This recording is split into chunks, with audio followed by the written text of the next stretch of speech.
Қалай ойлайсыздар, жалпы мұғалім үшін жан-жақтылық деген не?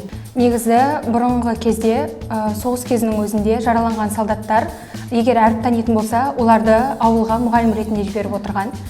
Салады ғой, біздің мектепте осындай шаралар өтіп жатыр.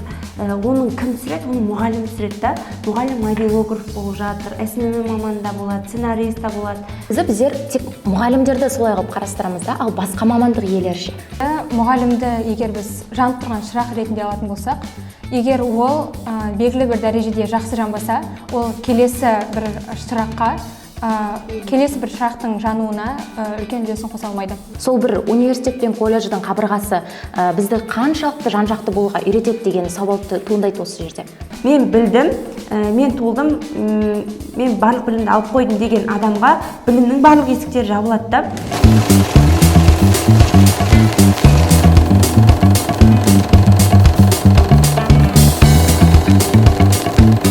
Құрметті біздің YouTube арнамыздың көрермендері, алдыңғы шығарылымызда уәде еткенде біздің үздік комментарийге арналған сыйлығымыз бар.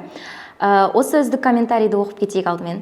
Керемет, сәттілік тілеймін. Ұлағатты ұстаздардан кәсіби білім алып жатқан болашақ мұғалімдердің келешегі жарқын, жаһандық ұлы ұстаз болатынын көріп отырмын. Болашақ ұрпаққа Ақтаудан бастау алған жоба жалғасып, өркен жаюына тілектеспін. Жаһандық мұғалімдер даярлайтын жоба.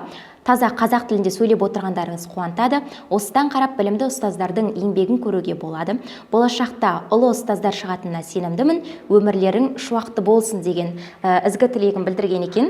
Бізде бұл комментарийдің иесі Ардақ Асылбекова 2141 деген аккаунттан жазған екен. Өтініш, Ардақ апай, бізге МДС жобасының инста парақшасына жазып, сол жақта қай қаладан екеніңізді, өзіңіздің аты жөніңізді толықтай жазып жіберсеңіз, сізді сыйлығыңыз күтеді. Қайырлы күн, МДС жобасының YouTube арнасындағы көрермендері, сіздермен бірге МДС жобасының подкастының кезекті санында кездесіп отырғанымызға, қауышып отырғанымызға шын жүректен қуаныштымыз. Әдеттегідей, бүгінгі подкасттың қонақтарымен таныстырып өтейін. Менің оң жағымда МДС жобасының бірінші курс студенті, болашақ математика пәнінің мұғалімі Ақнұр Қадыржанқызы. Және де бізде бірінші курс студенті, Қайша клубының мүшесі, және де қазақ тілі әдебиетінің болашақ мұғалімі Ақманар апайымыз, Ақманар Ибадиллақызы. Және бізде МДС жобасының екінші курс студенті, болашақ қазақ тілі әдебиеті пәнінің мұғалімі Аружан Жомартқызы. Және менің жанымда болашақ ағылшын тілі пәнінің мұғалімі, біздің МДС жобасының көсем клубының жетекшісі Перзат Аханқызы. Және де біздің ақылына көркісай апайымыз, МДС жобасының үшінші курс студенті, болашақ химия пәнінің мұғалімі Лаура Мұхтарқызы. Рахмет. Сонымен жалғастырайық. Біздің алдыңғы екі подкастта жалпы біз МДС жобасының мақсатын түсіндірдік. Мұғалім академиясының мақсаты қандай деген секілді сұрақтар талқылаған болатынбыз.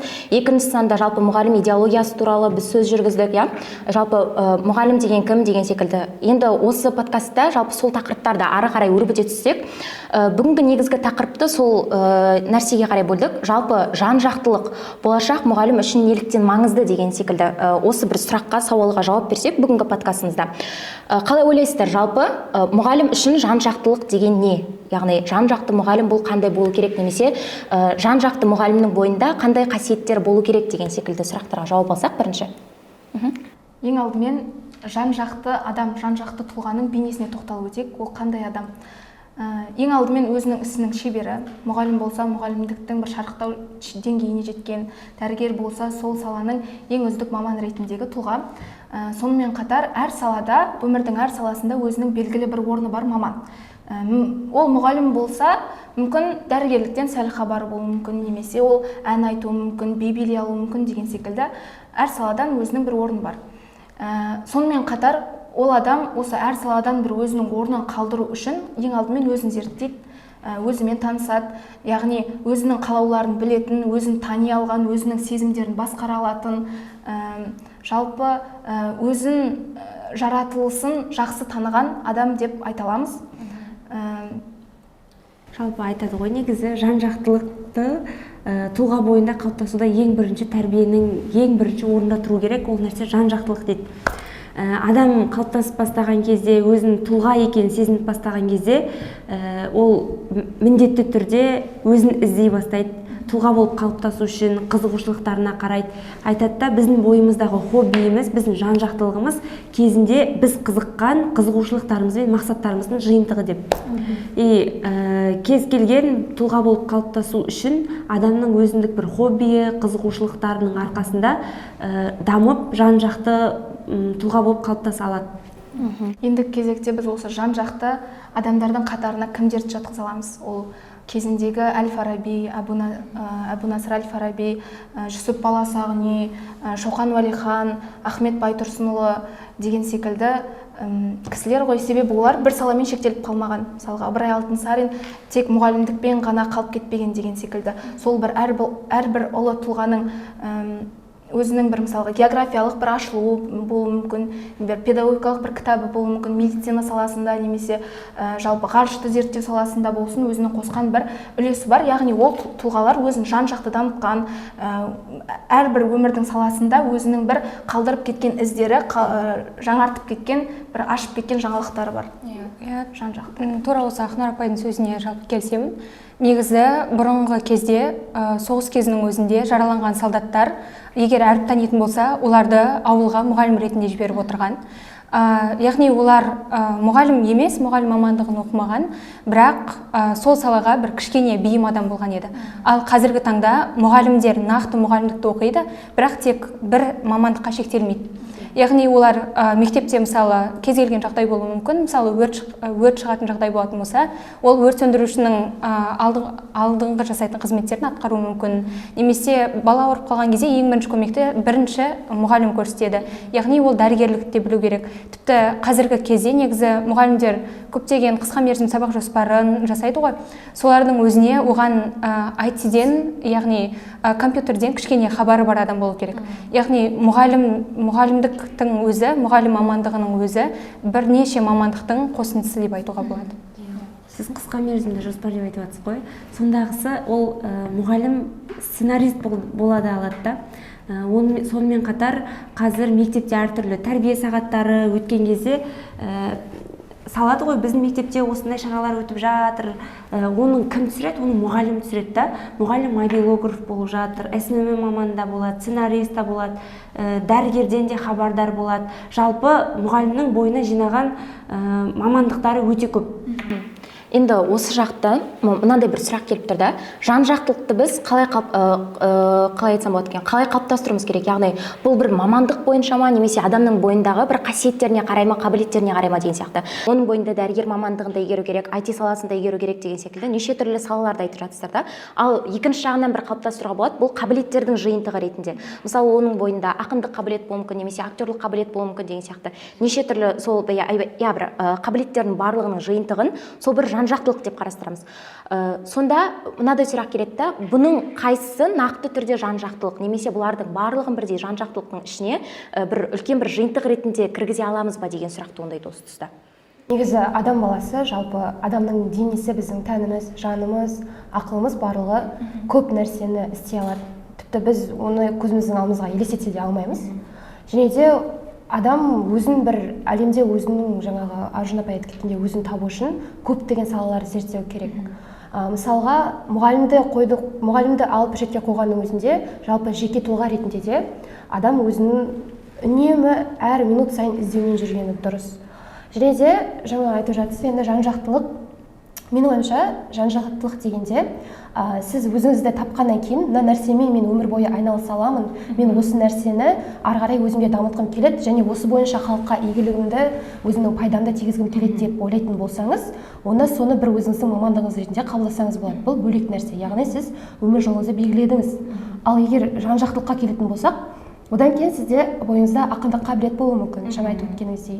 Немесе мүмкін сіз IT саласында өте керемет жұмыс жасай алатын шығарсыз.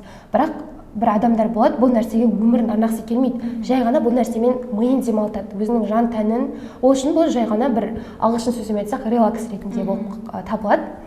Мысалға, кейбір адамдар болады, бір музыкалық инструментпен ойнаған кезде демалады, шабыт алады және жаңа нәрсе істеуге деген өзінің бір ішіндегі құлшынысын оятады. Солай. педагог тренер Искендер Бестай мынандай бір зат айтады да, адам маман болып жан жақты өзін дамытудан алдын ол тұлға ретінде өзін жан жақты дамыту керек. Вот когда сен тұлға ретінде толық дамудың шегі жоқ, бұл дамып біткеннен кейін бітті, мен өзім шегіме жеттім деп айта алмайсың ғой, бірақ өзіңді тұлға ретінде қалыптастырып, қоғамда бір өзіңнің орның пайда болғаннан кейін ары қарай сен өзіңнің мамандығыңды зерттеп, сол маман ретінде дамуды жалғастыру керек дейді. Мысалы енді біздер жаңа айтып жатырмыз ғой, жан жақтылыққа байланысты біздің бойымызда болу керек неше түрлі қабілеттердің барлығын, иә. Біз мысалы бір мамандықты таңдаймыз. Мысалы біздер қазір мұғалімбіз деген сияқты ғой. Біз дипломымызды алып тұрып, иә болды, мен болдым, мұғаліммін деген секілді қылып бір тұжырымға келе алмайтын сияқтымыз да. Бәрібір де біздің бойымызда бір қабілеттердің жиынтығы болу керек та. Мысалы осы тұста президентіміз біз өзінің бір жолдауында айтады ғой, қазіргі заман бұл lifelong learning, яғни бүкіл өмірімізді сол оқуға, білімге немесе дамуға арнаймыз деген секілді. Осы бір айтады ғой, бір дипломым бұл бүкіл өміріме азық деген қағида, бұл қате қағида. Яғни біз өмір бақи дамыту керекпіз, өзімізді өмір бақи жаңағыдай өсу керекпіз, оқу керекпіз деген секілді. Қалай ойлайсыздар? Негізі біздер тек мұғалімдерді солай қылып қарастырамыз да, ал басқа мамандық иелері ше? Осы тұста. Мысалы, енді тек қана мұғалімдер өмір бақи оқу керек деген секілді заң жоқ шығар бұл жерде. Бірақ біз көбінесе сол акцентті мұғалімге қарай бөлетін сияқтымыз да, екпінді мұғалімге беріп отырамыз. Жалпы адам білім алуды тоқтатқан кезде өмір сүруді де тоқтатады дейді ғой. Уже ол ойланудан қалады, жаңашыл бір дүние жасаудан қалады. И адам ары қарай не істерін білмейді, өзін жоғалтады, мақсатын, арманы пайда болмайды. И шынында да тек қана мұғалім емес, немесе тек қана бір белгілі бір осы маман иесі ғана емес, әрбір жеке адам, жеке тұлға өмір бақи үйренуді тоқтатпау керек, жалғастыру керек. Мысалы, айтады ғой, мамандық негізі ол жай диплом алып қоя салу емес та. Бірақ жан жақты дамуға немесе мұғалім өз-өзін үнемі дамытып отыруға негізі мұғалімдерге көп акцент қойылады. Неге? Себебі қазіргі таңда негізі модератор, сарапшы, зерттеуші деген секілді мұғалімдерді бөліп тастаған. Сол үшін олар өзінің санатын ары қарай жоғарылату үшін, өзінің білімін жоғарылату үшін оқиды. Енді бұл жерде ұсыныс жалпы басқа мамандық иелерінде солай бөлу керек секілді әр дәрежеге. Сонда олар да жұмысын жақсырақ атқарады. Және менің ойымша кез келген маман иесіне кітап оқу ол міндетті оның даму үшін. Неге? Себебі бір кезде бір жаңалық ашу үшін мысалы әдеби кітаптар көп көмектесуі мүмкін. Яғни ол адамның қиялын арттыра түседі. Немесе бір маман өзінің мұғалім немесе әртүрлі бір маман өзінің психологиялық ахуалы өте нашар, немесе бір оқушының, бір адамның психологиялық ахуалы өте нашар. Сол үшін ол өзіне немесе басқаға көмектесу үшін психологиялық кітаптар оқу керек деген секілді. Яғни адамның дамуына белгілі бір дәрежеде өте үлкен үлесін қосатын кітаптар деп айтуға болады. Және біз кітапты хобби ретінде емес, міндет ретінде көру керекпіз деген секілді. Негізі не үшін мұғалімдерге жан-жақты болу керек деген фокусты қойып тастаған, басқаға да негізі бұл жалпы барлық адамзатқа, барлық тұлғаға айтылған дүние деп ойлаймын. Бірақ не үшін мұғалімдікі ғана көріне береді? Себебі қазір мектеп оқушыларына арналған бір кітаптарды ашып қарасаңыздар, ішінде тіпті мысалы ағылшын тілі үйретуде, қазақ тілінде де, немесе бір кез келген жаңағы тақырыпты үйрететін кезде ішінден басқа тақырыптарды қарасаңыз болады. Мысалға қарапайым тіл үйретуді айтайық, ағылшын тілін ашып қарайтын болсақ, кітабының ішінде бір тақырыптар тұрады. Спорт тақырыбы, әлемдік политика тақырыбы, немесе музыкалық инструмент сияқты бір тақырыптар тұрады. Сізге бұл тақырып келді, келесі күні сіз балаларыңызға мысалға қарапайым бір спорт түрлері туралы сабақ өту керексіз. Егер сізде бір кішкентай болсын представление, яғни бір ойыңызда осыған деген кішкентай бір білім немесе азғантай болсын осы нәрсеге деген бір қалай айтсам болады, қызығушылық, ізденіс, сондай бір білім болмаса, сіз бұл тақырыпты өзіңіз түсінбейсіз да, сосын сіз оны оқушыларыңызға бере алмайсыз. Мінекей, не үшін мұғалімге жан-жақтылықты көп айтылады, осы мектеп программасына да қарайды. Мысалға сіздің оқушыңыз келіп сізден бір сұрақ қойып қалса, білмей қалсаңыз, сіз баланың ойындағы өзіңіздің образыңызды жоғалтып аласыз. Яғни мұғалімді оқушылар бір барлығын білетін, барлығын жаңағы түсіне алатын, барлығын айта алатын бір жаңағы тұлға ретінде, бөлек тұлға ретінде қабылдайды. Сонымен қатар мұғалім өзінің оқуын, дамуын ары қарай жалғастыра береді, себебі әрбір поколение мысалғы заман ауысқан сайын балаларды алдымыздағы шәкірттер де ауыса береді. Мысалғы бұрынғы кеңес уақытысындағы білім беру жүйесі қазір де бар емес қой. Ол жаңартылып, бір өзінің жаңаша бір бейнесін қалыптастырды да. Сол себептен де мұғалім сол жаңадан келген білім жүйесін үйрену үшін тағы да оқиды, жаңадан ізденісте болады. Мысалғы бұрын онлайн оқу дегенді мүлде елестету қиын болды. Қазір онлайн оқу бір неге кіргеннен кейін мұғалім уже компьютермен жұмыс жасауды да үйренді деген секілді. Осы жерде Ақнар апайдың сөзіне қосылғым келіп отыр.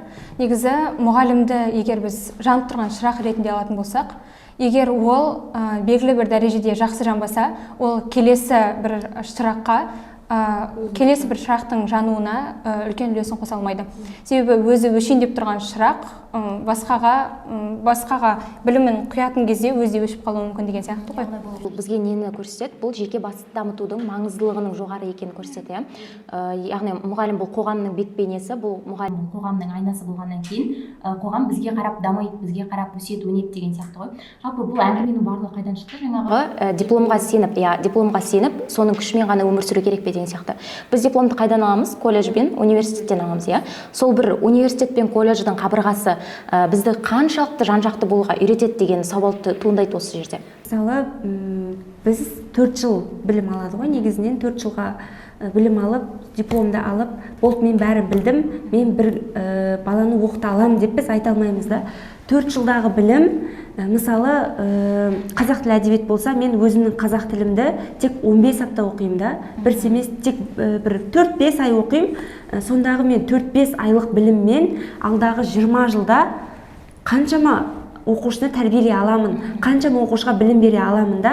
Қазір заманда білім сапасы, білім жүйесі күнделікті өзгерісте отыр.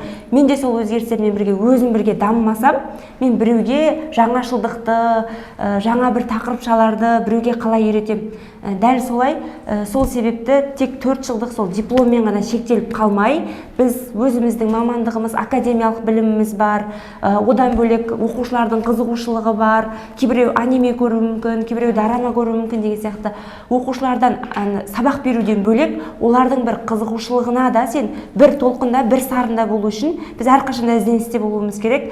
Тек сол 4 жылдық біліммен ғана шектеліп қалмай, мен білдім, мен толдым, мен барлық білімді алып қойдым деген адамға білімнің барлық есіктері жабылады да, ол адамның бойынан тәкаппарлық деген нәрсе пайда болады. Ал ондай ұстаз оқушыларды қалай тәрбиелейді? Негізінен айтады ғой, ұстаз, Ыбырай Алтынсариннің сөзі бар ғой, мен үшін ең жақсы мұғалім ол мектептегі мұғалім дейді. Себебі мұғалім мектептің жүрегі дейді. Ал егер жүректе бір ауытқу болса, жүректе бір ауру болса, ауру деген нәрсе жұқпалы ғой. Дәл солай ұстаздың бойында мен бәрін білемін деп бір қызығушылығы жоқ болса, ізденбесе, жан-жақты болмаса, мүмкін сол бойындағы бір тәкаппарлықтың 1% болсын, алдындағы бір оқушыларға жұғатын шығар. Негізінен адамның қасиеттері де мінезде жұқпалы келеді ғой. Сол себепті жан-жақтылық дегенде тек іздену, жаңа хоббилар табу емес, бойымызға жақсы қабілеттерді де жинау деп қарастырсақ та болатын сияқты. Яғни біз бұл жерде университет пен колледж қабырғасында оқыған 4 жылдық біліміміз бұл бізге өмірлік азық емес деген ұстанымға келіп тірелеміз ғой. Менің бір көкем бар. Ол кісі 1970 жылы туылған. Және де оның университет оқыған кезінде олардың универ жүйесіндегі системасы былай болған екен. Алдымен ол кісілер 2 жыл универде оқиды, екінші курсқа дейін. Одан кейін барып, базалық білімді меңгергеннен кейін универ оған түрлі бір ұсыныстар ұсынады. Яғни сіз мына мамандыққа барсаңыз болады, мына мамандыққа барсаңыз болады. Яғни олар 2 жыл ішінде өздерінің ұнаған нәрсесін, ұнаған мамандығы таңдап алып, ары қарай қалған 4 жылын соны үйренумен өтеткен. Яғни, получается, соңында 6 курс бұл кісілер оқитын болған. Сол жерде сондағы оқығаным, бұл кісілер сол 2 жылдың ішінде барынша максимально өздерін оқуға салып, сол арқылы өздерінің жолдарын табатын болған. Яғни бұл жерде түсінгеніміз, олардың өздерінің қай салада бар екенін және қай жағынан олар мықты бола алатынын көрсетіп, әрі универ олардың жолында жан-жақтылықты да көрсеткен. Ал қазіргі таңдағы универ жүйесіндегі системасына келетін болсақ, яғни универ системасына келетін болсақ, енді кейбір университеттер бар. Ол кісілер сізді бір жағынан жан-жақтылыққа да көмектеседі. Мысалға, қазір біздің қарапайым Есенов университетін алатын болсақ, бізде кәсіпкерлік сияқты немесе бір психология саласы, тағы да бір қызықты бір жаңағы пәндерді қосқан. Яғни сіз мұғалім болсаңыз да, бұл сіз үшін алыну керек маңызды кредит, 5 кредит сияқты бір мөлшерде болатын маңызды сабақтың қатарына қосқан. Сол арқылы сіз мысалы кәсіпке қызықсаңыз, немесе сол білім саласындағы кәсіпке қызығатын болсаңыз, сол жағынан бар болсаңыз, сізді ашуға көмектеседі. Бірақ жаңа бір минусы бұл жүйенің, жаңа Аржан айтқандай, ол тек қана 15 апталық білім болады, 2 ай. Тіпті кейде ол 12 аптаға дейін ғана, 13 аптаға дейін ғана созылуы мүмкін. Бұл уақытта біз қажет білімді ала аламыз ба, және оны түсіне аламыз ба, ол жаңағы үлкен сұрақ белгісінде тұрған бір қиын сауал десек те болады. Біз енді осы тұста жаңағыдай академиялық бағыт жағынан қарастырып жатырмыз, бұлардың барлығын білім алуымыз немесе сол бір дипломның артынан, мамандықтың артынан қуалау. Ал біздің қоғамдық өмірше немесе әлеуметтік өмірімізше, жалпы қазір университет қабырғасында андай клубтар көп, сол студенттің бір қоғамдық өмірін қалыптастыратын неше түрлі жақтар бар ғой. Оны да біздер сол студенттің бір жан-жақты болуына жол ашатын бір жол секілді қылып көрсетуімізге болатын сияқты. Өйткені біз ол жақтарға барған сайын қоғамдық өмірге одан әрі ашыла түсеміз да, қоғамдық өмірге одан сайын сіңісуімізге болады. Осы тұста мысалы кейбір клубтардың немесе тағы да сол секілді бір осындай орталар бар ғой, олардың маңыздылығы жайында не айтуға болады деген? Лаура апайға осы кезде қосыламын. Жалпы негізі студенттік өмір 4 жыл бізге тек универдің білімімен шектелу үшін ғана берілмеген. Нақты 4 жылдың ішінде біз үлкен жетістікке жете аламыз, өте жоғары деңгейде дами аламыз жалпы. Бізде академиялық білімнен бөлек универлерде, кез келген университетте менің ойымша бар, әртүрлі дебат үйірмесі, немесе театр үйірмесі деген секілді. Жалпы осыған мен мұғалімдік көзқараста қарасаң, егер де сіз дебат үйірмесіне баратын болсаңыз, мысалы, дебат үйірмесінде мысалы сіз ораторлықты үйренесіз. Ораторлық сізге болашақта мұғалім болуға өте үлкен септігін тигізеді. Себебі сіз алдыңызда 25 адам немесе 30 адамға дейін мектептерде қазір отырады. Яғни ол адам бір үлкен аудиторияға саналады. Соның барлығына бірден қарату үшін саған ораторлық өнер міндетті түрде қажет. Және бұл жерде біз тек дебатта жалпы бір ғана көзқараспен тек сөйлеп қайтпаймыз. Көптеген мәліметтерді үйренеміз. Яғни біздің болашақ мұғалім ретіндегі өмірімізге олар әртүрлі мәліметтерді жинап береді деп айтсақ болады. Және жаңағы театр үйірмесі, мысалы Есенов университетінде біз оқитын театр үйірмесі де бар. Бұл театр үйірмесі бізге қалай көмектеседі? Мен қазір қазақ тілі әдебиетінің мұғалімімін. Қазақ тілі әдебиетінде не көп, шығарма көп. Шығармада кейіпкерлер көп. Яғни біз егер де кішкентай сыныптың балаларына сабақ беретін болсақ, әртүрлі ертегілерді әртүрлі дауысқа салып, немесе бір театрдың өзі кәдімгідей адамға идея қосатын жер ғой. Бір түлкі мен аю болатын болса, солардың андай бет бейнесін шығарып деген секілді оқушыларға солай сабақ өтетін болсақ, ол адамды қызықтыра түседі. Яғни студенттік өмірде біз тек академиялық біліммен шектелмей, өзімізде әрекет етуіміз керек деген секілді. Енді қазір заман дамыған сайын біз адамдарды сол заманның ағымына сай бейімделу керекпіз да. Енді қазір айтып жатырмыз ғой, жан-жақтылық бұл мұғалім үшін қатты маңызды, аса маңызды, иә. Ал қазіргі заманның талабына сай біз жаңа технологияларды меңгеру керекпіз, немесе әлеуметтік желілердегі қолданысты меңгеру керекпіз деген секілді. Тренд деген дүние бар, иә. Мұғалім бұл трендтегі мамандық деп ойлайсыздар ма жалпы? Немесе трендтегі мұғалім деп қалыптастырған? Қазіргі таңда негізі мұғалімдік таңдау деген қатты актуальный болып кетті ғой. Тіпті мұғаліммін деген адамға былай сұрақ қоятын болды да, өзің қалап түстің ба, стипендия үшін түстің ба деген сияқты. Мұғалімдікті таңдап жатқандар көп, бірақ ол шын мұғалім болады ма, болмайды ма, ол енді үлкен сұрақ бәрімізде. Жалпы мұғалімдік тренд емес, трендтегі мұғалім деп алсақ, әлдеқайда бір жақсырақ болатын сияқты. Себебі мұғалімдікті тренд деп алатын болсақ, тек сол тренд үшін ғана мұғалімдікті таңдап, бірақ балаларға дұрыс білім бере алмай, білімнің сапасын түсіп кетуіне әсер етуіміз мүмкін. Ал трендтегі мұғалім болса, оқушылармен бірге бір сарында, бір толқында жүріп, олардың білімін әлде қайда жоғарылата алады. Тек білім ғана емес, қазіргі таңда құндылыққа негізделген білім бере алатындай бір мұғалімдерді шығара аламыз да. Егер трендтегі мұғалім болсақ, мұғалімдікті трендке айландырмай. Бұл сауал, айтыңыз апай. Негізі біздің мемлекетте жалпы мұғалім болудың өзі бір үлкен абырой екенін көрсетіп, стипендияны жоғарылатып жатыр да қазір. Сондықтан жаңағы енді Аружанның айтқан бір жағынан дұрыс деп ойлаймын. Бірақ негізінен трендтегі мұғалім болумен қатар біріншіден ең бірінші мұғалім деген атты алып алған дұрыс деп ойлаймын, тереңнен. Себебі бір кісілер болады, жалпы жаңағы өзі заманауи, барлық қазір жастардың не істеп жатқанын барлығын біліп отырған, соны қарап отырған, және соны үйрете алатын, көрсете алатын деген сияқты. Бірақ өзінің біліміне аса назар аудармай, тек оқушыларын түсіріп, мен осындай керемет мұғаліммін, мен осылай жасап жатырмын балдарыма, мен олармен бір волнада, бір толқында жүрмін деген сияқты нәрселер салып, бірақ негізінен беріп жатқан нәрсесі дұрыс емес болып кетуі де мүмкін да. Мысалға, жалпы естеріңізде болса, негізі бұрын мұғалімдерге осылай трендте болып, жаңағы видеолар түсіріп, немесе балаларына трендтегі нәрселерді өткізу бір кішкене дұрыс емес нәрсе ретінде қабылданған болатын. Яғни бізге стереотип ретінде сіңген нәрсе болды. Жалпы біздің мектепте бір жағдай болған, ол мұғалімнің есімін айтпай қояйын. Ол кісі ол кезде тиктоктың енді дамып жатқан кезі ғой.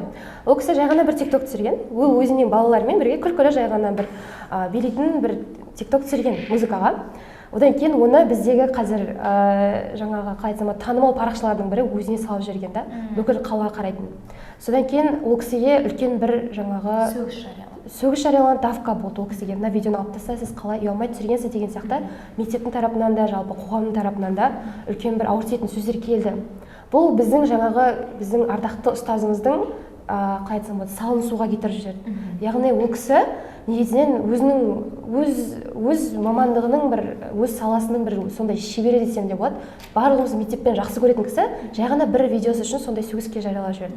Яғни қазір бірақ мысалға wannabe teacher сияқты тағы бір апайлар бар, ағылшын апайлар, сол кісілердің барлығы жаңағы түсіріп бұл нәрсені стереотипті жойып, қазіргі таңда трендтегі мұғалім деген сөздің атын ақтап алып шыққан сияқты.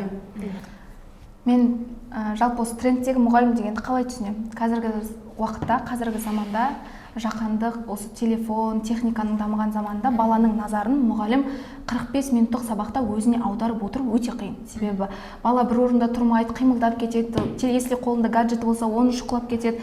Тиктокқа қазір баланың уже назарын аудару бір 15 секундтық дүние секілді да, себебі историялардың көбісі, видеолардың көбісі сол 15, 30, 60 секундтық дүниелер. И сондай бір заманда өмір сүріп жатырмыз, біз балаға сабақты түсіндіру, сол өзіміздің бір пәнімізді, бір білімді беру үшін всегда назарын өзімізде ұстап тұруымыз керек. Осы трендтегі мұғалім болу арқылы баланың назарын өзімізде алып қала аламыз да. Американдық бір кино бар ғой, атын нақты есімде жоқ, бірақ бір мұғалім бүкіл сол Американың президенттерін аттарын әнге жазады да, рэп қылып балаларға үйрететін. Сол секілді ой қалыптасты менде трендтегі мұғалім деген кезде. Сонымен қатар қазір неше түрлі сабақ беру, білім беру, сондай бір техникалар дейма, или әр мұғалімнің өзінің бір не деп айтатын еді, бір андай өзінің бір әдістемелі, әр мұғалімнің өзінің методтары секілді да. Мысалы, біреуі аниме көру арқылы жаңағы wannabe teacher секілді түсіндіруі мүмкін балаға сабақты. Или бір мұғалім мысалы футболды өзі жақсы көруі мүмкін, балалар да футболды жақсы көруі мүмкін. Сол арқылы бір футбол арқылы Рональдо Мессидің бір андай бір қарсыластығы арқылы қызықтырып сабақты түсіндіруі мүмкін деген секілді. Енді осы жерде менде бір үлкен сұрақ туып тұр. Балалардың осылай назары технологияға кетіп бара жатқан кезде бізде артынан қуып осы нәрсеге еріп кіріп кетіп, өзіміздің осы оқу жүйемізді бұзып алмаймыз ба деген. Яғни мұғалімдер қашанғы мысалға енді трендтің артынан еріп, мысалы әлеуметтік желілердің артынан еріп, балалардың көңілін аударту үшін қашанғы біз осы әлеуметтік желілердің соңынан еруіміз қажет? Жоқ, меніңше бір мұғалім болу, ол деген отырып алып өйстіп сабақ түсіндіру деген стандарты жоқ қой. Мұғалім осындай дейтін бір стандарт бізде парақ жоқ қой.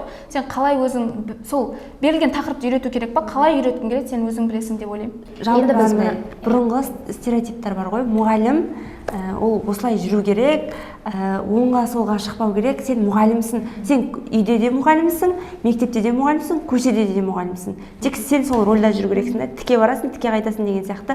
Ол анау бұрынғы кездерде қалыптасқан стереотип деп ойлаймын. Негізінен жаңа да Перизат айтып өтті ғой, бұрын мұғалімдерге әлеуметтік желіні жүргізуге болмайтын деп. Ал қазіргі таңда білмеймін, барлығы еркін сияқты. қазіргі заманда жастар дегенде балалармен, кішкентай балалармен бір волнада болмасаң, өзіңді тыңдата алу қиын секілді. бір жағынан менің ойымша Перизат апайдың айтып отырғаны бұл біз жеңіл жағына қарай алып бара жатырған жоқпыз ба деген дүние ғой. Негізі бұны екі жағынан да қарастырып қарауға болады да, себебі біздер заман дамыған сайын біз сол балалардың поколениясіне енген сайын, яғни уақыт өтіп жатыр ғой, қазір заман дамып жатыр, иә. Біздер өзіміз Z поколениямыз, қазір уже альфа поколение, альфа generation деп айтамыз ғой, сол поколение дамып жатыр, иә. Солардың біз несіне кіру үшін, сол күнделікті дағдысына кіру үшін, өміріне кіру үшін біздерде солардың бір сіңіру керек сияқтымыз. Олардың да бойындағы бар нәрселерді біз де өз бойымызға сіңіру керекпіз да. Сол арқылы біз не боламыз, оқушыларды өз-өзімізге қарай қызықтыра аламыз. Яғни соған бір мүмкіншіліктерді аша алатын сияқтымыз осы тұста. Жалпы осы жерде трендтегі мұғалім дегенді екі бағытқа бөліп қарастырғым келіп отыр. Негізі трендтегі мұғалім ол ең біріншіден немесе Фейсбукқа, Инстаграмға видеоларды өте әдемі қылып салатын мұғалім деп қарастыруға болады. Екінші біз ол мұғалімді сабағын сол трендпен өтетін мұғалім деп қарастыруымызға болады. Мысалы, менің анам бастауыш сынып мұғалімі.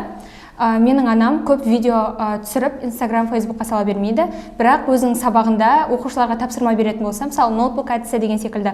Ноутбукты ашасың, ішінде тапсырма тұрады. Ноутбуктар қағазға солай басып шығарады деген секілді. Яғни кейбір мұғалімдер тек оны видео үшін істейді, Инстаграмға, Фейсбукқа салады деген секілді. Мысалы, бізде қазір бір сабақ 45 минут деп қарастыратын болсақ, 45 минуттық сабақтың кем дегенде 10-15 минутын осы видео алуы мүмкін. Яғни 10-15 минут мұғалім түсіндіретін сабағын видеоға жіберуі мүмкін. Немесе ол тура сол сабақты жаңа трендпен түсіруі мүмкін. Осы екі бағытты қарастыруға болады. Яғни біз бұл жерде не түсінеміз? Тренд ол заманға бағытталу әрине дұрыс, бірақ оны да біз орнымен қолдануымыз керек.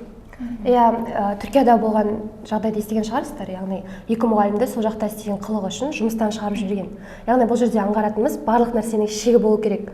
Жаңа айтты ғой, мұғалім болу трендсе деп Аружан айтып кетті. Негізіне оны былай да толықтырсақ болады.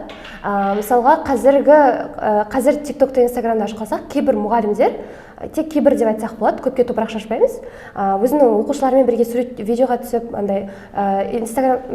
TikTok'дағы трендтерді пайдаланып, маскаларды пайдалану арқылы баға қойып, соны қызық қылып көрсетіп жатыр да балаларға. Яғни біздің миссиямыз балаларды телефонға немесе гаджеттерге, технологияға тарту емес, оларды шығарып шынайы өмірге қызықтыру. Оларды осыларды пайдалана отырып, телефоннан барлығынан бері қарай өзімізге қарай тартып шығарып алу болып табылады.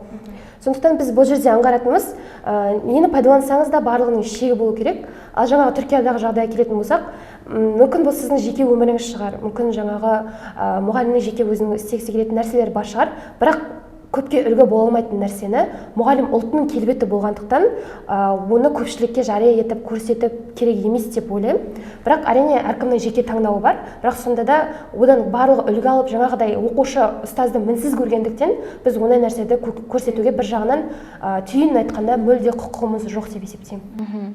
Жалпы енді біз бағанадан бері неше түрлі тақырыптарды қозғап жатырмыз ғой. Мұғалімнің жан-жақтылығы туралы да, қабілеттер дедік, немесе мамандықтар дедік. Мынадай бір сұрақ туындайды. Жалпы мұғалімнің өзінің бойында бір диплом болғанымен қаншама мамандықтар бар, иә? Жалпы мұғалімнің өзі неше мамандығы бар деген сияқты сұрақ туындайды осы жерде. Себебі біз неше түрлі қабілеттерді де айтып жатырмыз, жаңағыдай мамандықтарды да айтып жатырмыз, әртүрлі дүниелерді айтып жатырмыз. Оның ішінде психолог та бар, мұғалім эмпатия сезім болу керек, ол оқушының өміріне кіре алу керек деген сияқты, ол дәрігер де болу керек, жаңағыдай оқушыға қандай да бір жағдай болып қалған кезде оны емдей алу керек, көмектесе алу керек. Бұл әлеуметтік тұрғыда да әлеуметтік педагог бола білу керек, өйткені оқушының басында неше түрлі жағдайлар болып жатуы мүмкін деген сияқты. Біз әр жаққа тарта береміз да. Сонда мұғалім ретіндегі өзінің мамандығынан бұл алшақтатып алмаймыз ба деген сұрақ туындайды. Яғни мұғалімде бізде басты идеологиясы негізінен білім беру ғой. Біз тәрбиемен алмастырып жатқан жоқпыз ба? Өйткені негізі тәрбие сабақтың үстінде жүретін нәрсе, иә. Тәрбие мен сабақ себебі оқушыларды бөлек алып қалып, сіздерге мен тәрбие берейін деп жатырмын, бөлек алып қалып тағы да мен сіздерге сабақ берейін деп жатырмын деп екіге бөліп қарастыра алмаймыз. Екеуі бірге кезек-кезек жүретін процесс болып табылады. Ал жаңағыдай мұғалімнің көп мамандықты игеріп алғанның пайдасы сол сабақты өткізген кездегі оны қолдана білуі. яғни мысалға тіпті мұғалім кейде құрылысшы да болады, бір макеттерді ұйымдастырып, немесе кейде зерттеуші, ғалым, жаңағы психолог барлығы болып кете алады, бірақ сол нәрсені болғанның өзінде әр сабақтарына қолдана білу керек. Яғни балаға бұның бір жаңағы осы мамандықтардың қыр-сырларын бір сипап болсын жай ғана көрсетіп кете алатын бір маман иесі болу қажет. Негізінен әр мұғалім келген кезде бала одан бірдеңе алып қалғысы келіп отырады. Тіпті алып қалғысы келмегеннің өзінде де мұғалім оған өзінің бір жаңағы титтей болсын бір месседж беріп кетеді обязательно. Және ол месседждің дұрыс болу үшін жаңағы мұғалімде көп мамандықтың болғаны дұрыс. Ал және де тәрбие жөніне келетін болсақ, біз жаңағыдай тағы да бір сол фразаға келіп тірелеміз, оқушы мұғалімді мінсіз адам ретінде, тұлға ретінде қабылдайды деп. Яғни одан барынша тәрбие алуға тырысады, ал сіз тәрбие беріп жатқаныңыз өзіңізге мүлде білінбейді. Сол үшін бұл жерде біз осы тақырыбымыз жан-жақтылықтың негізі мұғаліммен басты керек нәрсе, басты керек качестволардың бірі екенін айтып кете аламыз осылай. Жалпы сұрақ негізінен айтады ғой, мұғалім өзінің білімділігімен, жүріс-тұрысымен, мінезімен, әртүрлі бір өзінің бойындағы кез келген бір қасиетпен, қабілетпен оқушыға жақсы бір үлгі бола алады, және де оны оқушының бойына енгізеді дейді. И мынандай да сөз бар ғой, біз өзіміздің ішіміз бос болса, біреуді қалай толтырамыз деген. Дәл солай, тек біз жаңағы мұғалімдік қасиет, жан-жақтылық қайсысын біз алғанымыз жақсырақ деген сұрақ болып тұр ғой. Жалпы біз тек қана мұғалім боламын, мен бүгін мысалы оқушыға тек қана математикадан дискриминантты түсіндіремін деп алсақ, қызық емес. Тек қана біз академиялық білімді ғана айтсақ қызық емес. Қазір оқушылардың талабы басқа деп айтсам да болады. Себебі өмірмен байланыстырып түсіндірсе, әлдеқайда қызығырақ болады да. Мысалы қазір мен мұғалімнің іші бос болып оқушы дегеннен гөрі құтыға су құйып, басқа бір құтыға ішінде теңдей бөлу үшін ішінде су болу керек қой. Ал егер оның іші бос болса, ол еш нәрседе құя алмайды деп айтсам, түсініктірек болады да.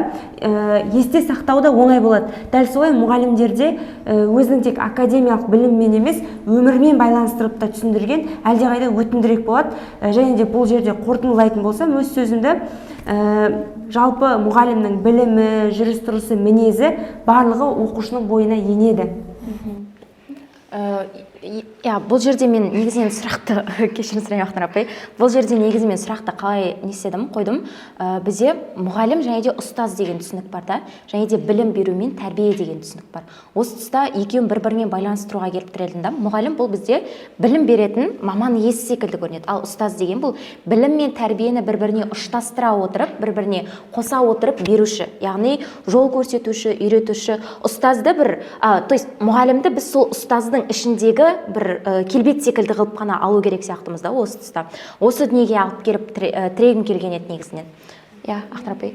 Тура осы сөзге негізімен келсем, себебі мұғалім ол ең бірінші білім беруші. Ал мұғалім оны біз тек мектептен ғана көретін болсақ, ұстаз ол барлық маманның егесі деп айтсақ болады. Кез келген, мысалы, жолда екі адам кетіп бара жатыр, біреуі оған келіп ақыл айтып жатыр, немесе бір нәрсені үйретіп жатыр. Яғни ол оның ұстазы болады. Тіпті адамның өзіне айтады ғой, өмір ол ұстаз деп. Яғни кез келген адамның тіпті өмірі де ұстаз болуы мүмкін деген секілді. Яғни ұстаз мұғалімдікке қарағанда бір үлкенірек ауқымды тема деп айтсақ болады.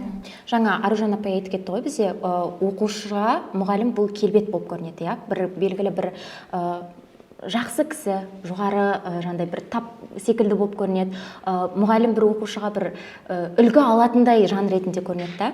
Біздер не істеу керекпіз? Оқушыға барлық жағынан үлгіні көрсету керекпіз. Ал оқушы бұл сүзгі емес.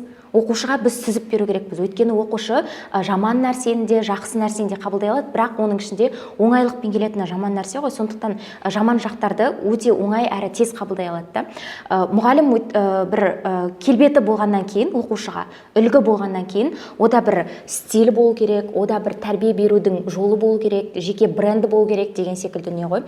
Жаңа енді айтып жатырмыз ғой, мұғалімнің қабілеттері жан-жақты болу керек. Енді мына жағына тоқтап көрейік. Мұғалімде қандай стиль болу керек.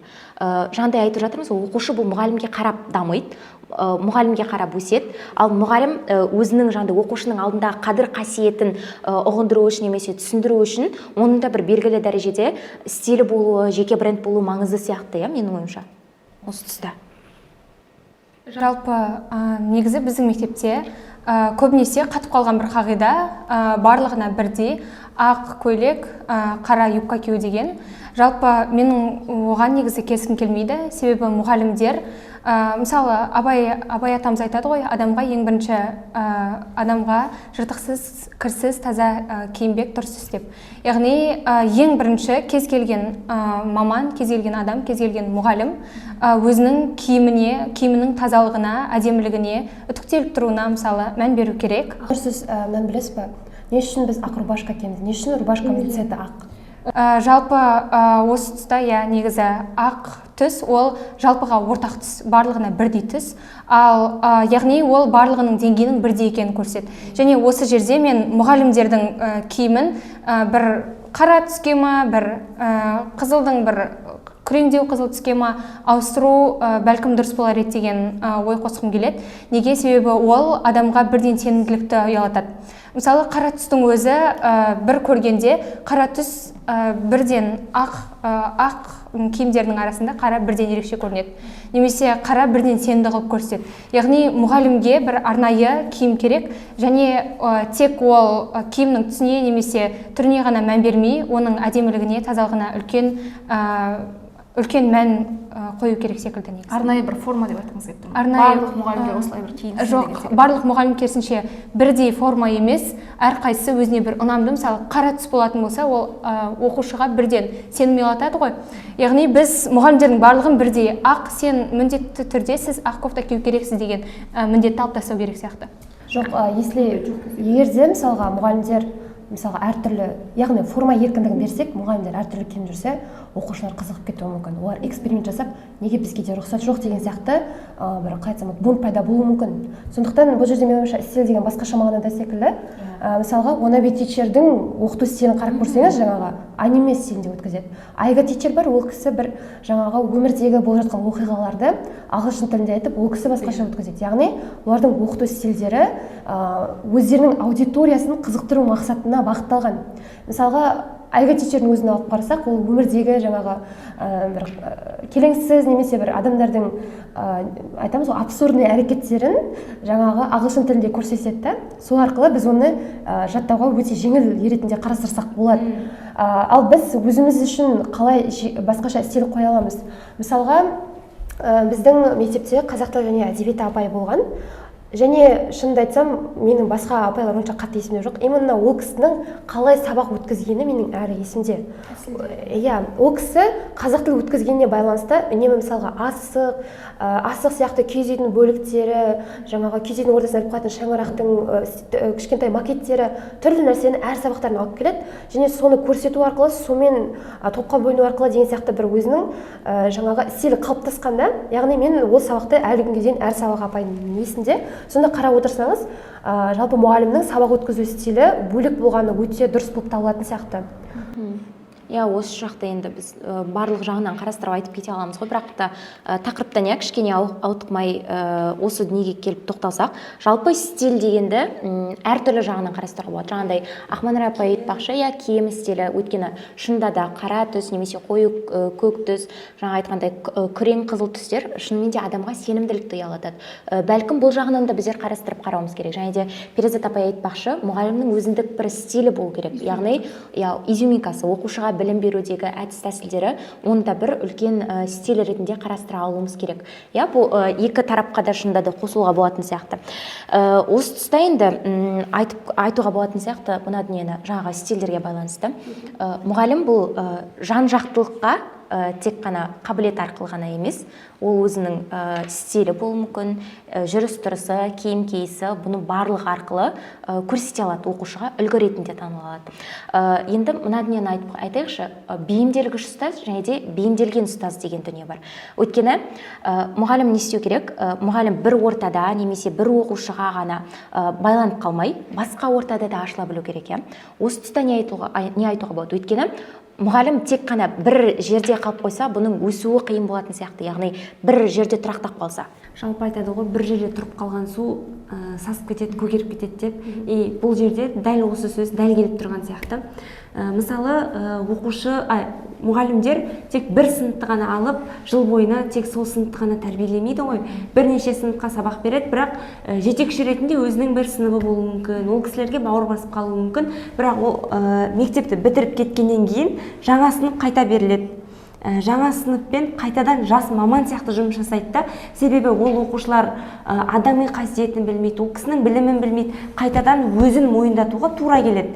Ал әр кез сайын, жаңа сыныпты алған сайын, алдына жаңа оқушылар, немесе жаңа ұжымға барған сайын ұстазға, мұғалімге өзін дәлелдеу тура келеді. Сол орыннан, сол ортадан өзінің бір нақты орнын табу керек болады да. Дәл солай ол әр кез сайын өзін дәлелдеген сайын шыңдала түседі.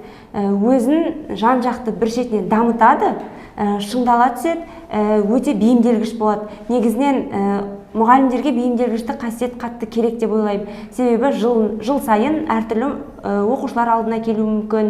Оның үстіне біреуі бір үйдің еркесі, біреуі бір үйдің бір үлкен адамы деген сияқты әртүрлі мінез болады. Жалпы бейімделгіштік ол ортаға емес, адамның мінезіне де бейімделіп кету, ол адамды түсініп кету деген жағынан да қарасақ болатын сияқты. Осы тұста менің ақиқат расының кітабы есіме түсіп отыр, школата деген, мұқаға шаршы деп ойлаймын. Сол жерде Арман сенсей, яғни Арман ағай бар. Ол кісі мұғалім деген дипломды алмаған, жай ғана өзінің саласын зерттеп жүрген физика мұғалімі ретінде келеді бір бағдарлама арқылы. Және осы күнге дейін ешқандай мұғалім өзгерте алмаған класты өзіне бейімдеп алып, қалындай керемет оқушыларды алып келеді. Ол кісі тек қана бір ғана жыл ғана сол оқушыларға сабақ берді, және сабақ бергенде сынып жетекшісі болды, және ол оқушыларды сол бір жылдың ішінде қандай деңгейден қандай деңгейге жеткізгенін көруге болады. Яғни ол кісі келіп сіздерге жаңағы оқушыларға келіп, әрқайсысына жаңағы барлығының көзінше әрқайсысының кім екенін бүйтіп зерттеген жоқ, немесе кітаптарды беріп, сен мынаны обязательно оқып келу керексің, сен бүйту керексің, сен ұрыспа, сен қырылма, сен төбелеспе, сен мынаумен дос бол деген сияқты әңгімелерді мүлде айтқан жоқ. Керісінше ол өзіне қарай оқушыларды бір қалай айтсам болады, өзін магнит сияқты қылып ұстап, оқушыларды өзіне тартып алып, және өзінің бір жаңағы білім деген керемет өзінің өзгеше басқалардан ерек әлеміне алып келді. Қарап отырсаңыз, ол мектептің ішінде түрлі бір білімді ұстаздар жүрді, бірақ ол ұстаздар жаңағы оқушыларға ешқандай бейімделе алмады. Керісінше оқушылар оларға бейімделіп алғанда, қай мұғалімге барса қалай отыратынын біліп отырды. Ал бірақ жаңағы ағайдың стилі өте өзгеше болды деп ойлаймын. Жалпы сөзбен емес, іспен көрсетіп, оқушыларға өзін дәлелдеген ағай болып тұр ғой. Енді біз осы мына нәрсеге келіп тірелеміз. Жаңағы айтып кеткен бір диплом біздің бұл бүкіл өміріміздің азығы емес, бізге жан-жақтылық өте маңызды. Заманның талабына сай біз жаңа технологияны да игеруіміз керек, жаңа гаджеттерді игеруіміз керек. Оған қоса жаңа ұрпақ альфа generation, альфа поколенияның солардың бір қабілеттеріне, қасиеттеріне қарай үңіліп, біз оларға да үйренісіп кетуіміз керек. Мұғалім оның үстіне трендте де болу керек дедік. Неше түрлі мамандықтарды игеру керек, неше түрлі қабілеттерді бойына жинау керек дедік. Бұлардың барлығы мұғалімнің емес, сол бір ұстаздың бойындағы қабілеттер шығар бәлки. Тек қана осы қабілеттерді біз бір ғана мұғалімнің бойынан көрмей, бүкіл бар адамзаттың бойынан көрейік. Жаңағы дүние бар ғой, сіздің айтып отырған. Бейімделгіш ұстаз бұл бір орында қатып қалмау керек, бір орында тұрып қалмау керек деп та. Жалпы адам болып келгеннен кейін адамның бойында неше түрлі сезімдер болады. Тәкаппарлық деген секілді болады. Неше түрлі гуманизм жағынан алып қарасақ, адамның бойында жаман қасиеттер көп қой негізінен. Тек қана жақсы қасиеттер емес, неше түрлі жаман қасиеттер болады. Адам бір сол комфортқа кіріп кеткен кезде оның бойында сол бір тәкаппарлық пайда болады да, бір жаман жағына қарай бәлки артқа қарай кетіп қалатын шығар. Сондықтан да ұстаздың бейімделгіш болуы, бейімделген ұстаз болуы бұл маңызды болмақ деп ойлаймыз. Жалпы МДС жобасының келесі бір бағыттарының бірі бұл бізде мұғалім паспорты. Мұғалім паспортының да белгілі бір несі бар ғой? То есть, мақсаты бар, осы жан-жақты ұстаз болуға қарай жетелейтін бір жол бар. Осы тұста не айта аламыз? Мұғалім паспорты жалпы қоғамда белсенді ұстаз болу үшін жасалған ғой, мақсат. Өзіміз жалпы әлеуметтік өмірде белсенді болуымыз үшін, сонымен қатар жан жақты даму үшін, бір қабілеттерімізді ашу үшін, мысалы ішінде бар жаңа сурет салу деген сияқты, сурет саламайтын оқушы болса, сол тапсырманы бірақ салғысы келеді, бірақ сала алмайды. Ол тапсырманы орындау үшін өзіне жаңа бір қабілет алады, сурет салуды үйренеді деген сияқты. Ішінде көптеген тапсырмалары бар. Соларды орындай отырып, өзін жан жақты дамытып, бойына жаңа қабілеттерді ала біледі. Және сонымен қатар бір тарихи жерлерді аралау деген сияқты тапсырмаларда ол тарихпен танысады, сонымен қатар әлеуметтік ортада адамдармен коммуникацияға түседі. Тегін дәріс беру деген тапсырмаларда өзінің бір ұстаздығын одан сайын шыңдай түседі деп ойлаймын. Аружан апай дұрыс айтады. Осы мұғалім паспорты біздің тұлғалық дамуымызды, осы бір жан жақты болуымызды қамтитын осы МДС-тің бөлігі. Солай. Яғни менің ойымша мұғалім паспорты ол бір осы жан жақты болуда жол көрсететін карта сияқты. Яғни мысалға ал жан жақты болайық деп айттық. Ол болу қажет біздегі жаңағы качество деп айттық. Бірақ оны қалай жасаймыз? Неден бастаймын? Мен мүмкін жаңағы ән айта алатын шығармын, бірақ қай жерге барып айтамын. Мүмкін мен құмыраны әдемі жасайтын шығармын, бірақ мен ол құмыра жасау дейтін нәрсенің мысалға әдістері, оны да білмеу мүмкін, қалай не істеймін деген сияқты бір ой келеді. Ал сол ойды жаңағы түйіндеп алып келіп қағазға жазылып тұрған карта түрі осы мұғалім паспорты деп алсақ болады. Енді бүгінгі шығарылымымызда бір болашақ мұғалімдер үшін, жалпы қоғам үшін бір пайдалы шығарылымдардың бірі болды деп есептейміз. Өйткені болашақ мұғалімнің бойында болу керек жан-жақтылық қасиеттердің маңызын біз анықтадық. Жан-жақты неліктен жан-жақты болу керек, жеке басы дамытудың неліктен маңызды екендігін, тек қана бір дипломға сеніп қана өмір сүрмей, бір дипломмен қана жүре бермей, оның күшімен қана өмір сүрмей, одан өзге жеке дамытуға байланысты неше түрлі қабілеттер мен қасиеттерді бойына сіңіру керектігінің маңыздылығын түсіндік деп ойлаймын. Және де мұғалімнің бойында жаңа айтып кеткендей неше түрлі мамандық иесі жатырғандығын айттық. Енді ойлаймын, шыны керек осы тақырып, осы шығарылым қоғам үшін белгілі бір пайдасы тиетіндей тақырыптардың бірі болады деген ойдамыз. Құрметті көрермендер, МДС жобасының YouTube арнасының құрметті көрермендері, алтын уақыттарыңызды бөлгендеріңізге шын жүректен алғыс айтамыз. Келесі шығарылымдарда кездескенше, жүздескенше дейміз. Көп рахмет, сау болыңыздар, біз сіздермен қоштаспаймыз.